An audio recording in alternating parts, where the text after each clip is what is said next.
Okay, I'm back again to make a plea again for people to dare to care for a bear. Now, this one happens to be my favourite.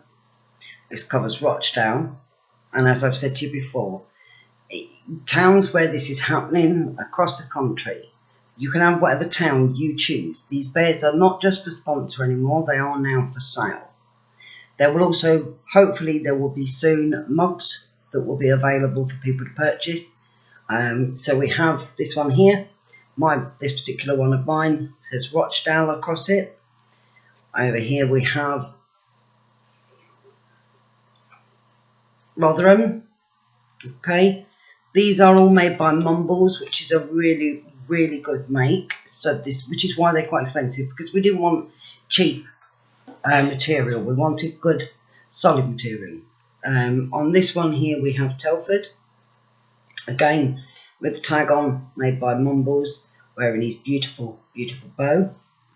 And over here we have Moocow with Newcastle on it. It's got his tail and everything. Now there is also an elephant, or as I like to call them, an effalump. We also have, which I don't know if you can see without it making me look enormous, if I just tilt my camera down a fraction, as you can see, we also have t-shirts. Has the Maria's logo, Mothers Against Radical Islam and Sharia, and across the front of mine I have Bedford, because obviously I am in Bedfordshire, so that represents Bedfordshire. And to try and get you, just some of you, to understand why this is so important. And I had somebody come on and criticise and say, oh, she says she doesn't want money, but then she wants money for this. Some of these ladies live in Newcastle, some live in Rochdale, some live in Telford, some live in Stevenage, some live in Bedford, some live in Birmingham. They are all over 78 areas so far. I've driven as far as Wales to meet with a young lady. I've driven to Rotherham. I've driven to Rochdale.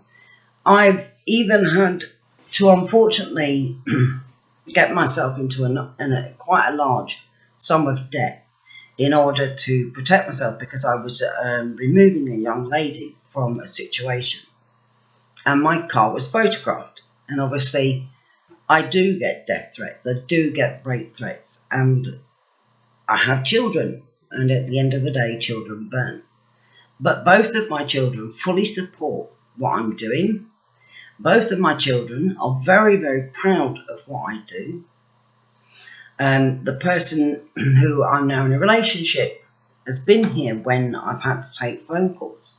I have literally eaten into my family life, my relationship, everything, every part of my life. I will give up time with my mum. I mean, I'm lucky if I get to see my mum once every 3 or 4 months, because these girls matter so much to me. These bears will enable me to perhaps not only to be able to travel to see a girl if she needs me to go and see her, but it might also enable me, perhaps she needs counselling and we can cover the cost of their counselling. Perhaps it will be something as simple as paying some of her bills if she's in debt. Maybe it could help get an apostate into a safe house and we can afford to pay for them. Maybe they need train fares to be able to get them out of certain areas to other areas. Maybe it's a Muslim woman who's been abused by Sharia law in this country. And a lot of Muslim ladies, when they are abandoned and they have no one to turn to, don't know how to manage their finances, so maybe they need help. Maybe it could help with 1,001 different things. I don't help with just one thing, I help with many, many things. To give you an idea of why this matters so much to me, I'm going to read something for you. And the reason I'm going to read this is because this was written by a girl who I'm helping at this moment in time. I can't give you a name for obvious reasons. And I'm going to read it exactly as she's written it, because I think there is no better way, so please just take a minute. She says, I cannot be known by name, but I can tell you I am real. I am writing this, so let's just call me M. I am the girl who is known by the system as a victim. To them, I am just a throwaway. Where I have been for so long, victimised and abused. True to some extent, except I no longer see myself as a victim, but as a survivor. Groomed and abused physically, emotionally and sexually by Muslim men, kept as a slave from a child into young adult years. Yes, here in England. A young white girl, a daughter, a sister, an auntie, a mother.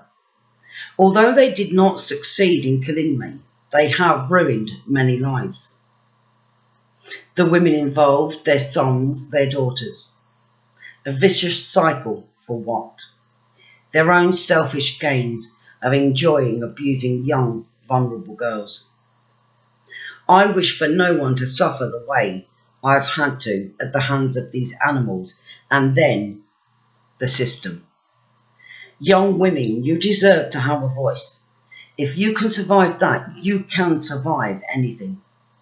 It starts off slow. You think this could be the end. He draws you in with his charm. I will love you forever. I will save you from the gutter. But 30 minutes later, everything turns black. Sinking into the crater, just like that, he owns you. All of this was a setup. You never wore the crown. He was using you for his own means. Everything you had is gone. Your dignity, your pride, the light that once shone has slowly, very slowly died. But there is help, you know, if you can seek it. You know it yourself. There's a way out of the other side. Look with your own eyes. Stop child sexual exploitation. No abused children or adults need suffer alone. Marius, Tony will be with you side by side, and so will I. And the reason I find that so powerful is because that was a message she sent to me, that she asked me to make sure that you all heard. And I do think that this is the reason. Now, I actually gave the young lady who wrote this one of these bears, which I got for her with her name on it, and on the back of it I just had the words, always with you, because that's where I will be. I will always be there with these girls. I will always be there with boys that have contacted me that were also raped by Muslim men as young children. I will always be there with Muslim women abused by Sharia law in this country, and they've stood there and said that they feel that they are more abused here than they would be than if they lived in Pakistan. I will always be there for apostates who need a safe house, and I will always do my best. And I don't always succeed, but I always give it 100%. So I am asking you all, please, dare to care for a bear. That's all I'm asking, is that you dare to care for a bear.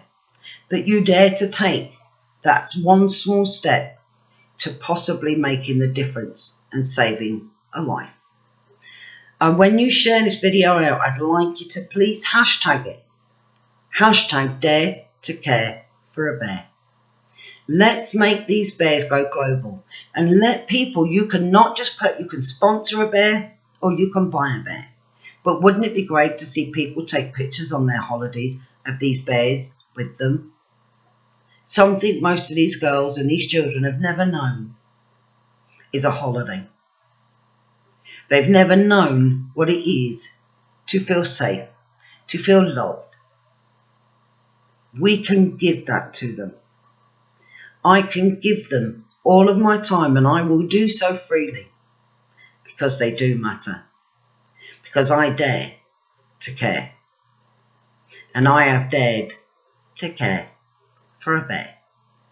Please sponsor or buy a bear, or buy a t-shirt and have the name of the town,